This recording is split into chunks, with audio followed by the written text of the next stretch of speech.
censorship, or is it about money? Well, look, good morning. Thank you, Victor, for having me on. As the city's chief elected officer, I think it's really important that we are the best stewards of our constituents' resources. And if this artist wanted to perform at Fiesta, Texas, or at SeaWorld, I'd feel differently. But because this is a city taxpayer-funded venue, just 18 months ago, this artist was selling shirts with a swastika on them.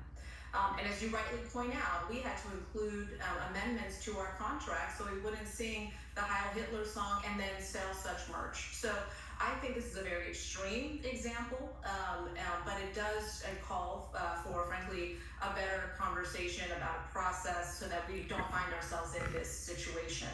I'm a proud Air Force veteran, Iraq War veteran. I went to war to defend our rights and served in the First Amendment.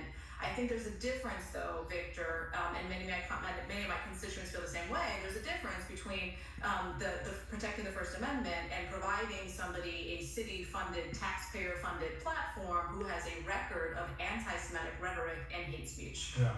Ye has said that much of or all of the anti-Semitic speech is attributable to his manic episodes because he's been diagnosed with bipolar type 1. He ran an ad in the Wall Street Journal in January. I'm going to read just a portion of it. He said, "In that fractured state, I gravitated toward the most destructive symbol I could find, the swastika, and even sold t-shirts bearing it.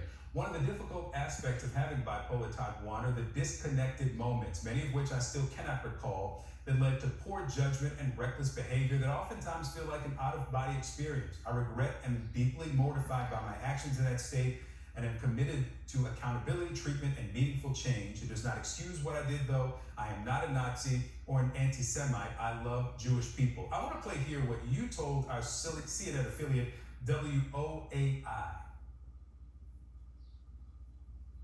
I'm not willing to excuse those things away as just some mental health challenge that he was dealing with, because that was, again, it's not like one tweet in the middle of the night, right? It was years of activity. Cleveland Clinic says those episodes can last for months if they're untreated. Is the mental health explanation relevant to considering this concert at all?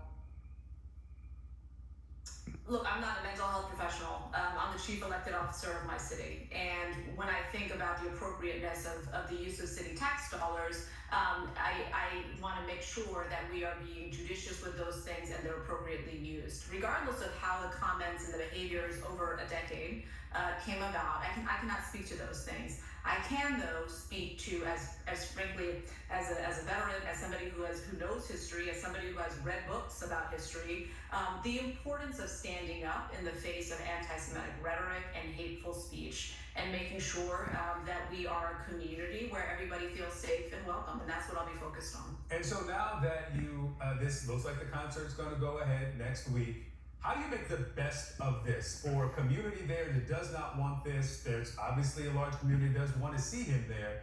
What do you do as mayor to make sure that you are speaking to those who are feeling discomforted by the presence? Well, we have had a very thoughtful conversation in the community, and I'm thankful for those that have engaged and provided their viewpoints on this. Again, the appropriateness of a city taxpayer-funded venue as a platform for such rhetoric, hateful rhetoric and anti-Semitic rhetoric. I think including the provisions in the contract that we talked about earlier, hey, you can't sing your Heil Hitler song, and you can't sell merch with swastikas. I hope these have been helpful lessons for other communities that may similarly be approached about this concert. As you mentioned, the artist has been canceled internationally as well as in the U.S. So for others that may be dealing with this, hopefully the conversation, things that we've done to protect ourselves, have been helpful for them as well. San Antonio Mayor Gina Ortiz Jones, I appreciate the conversation. Thank you for being on with me. Thank you, Victor. We'll be right back.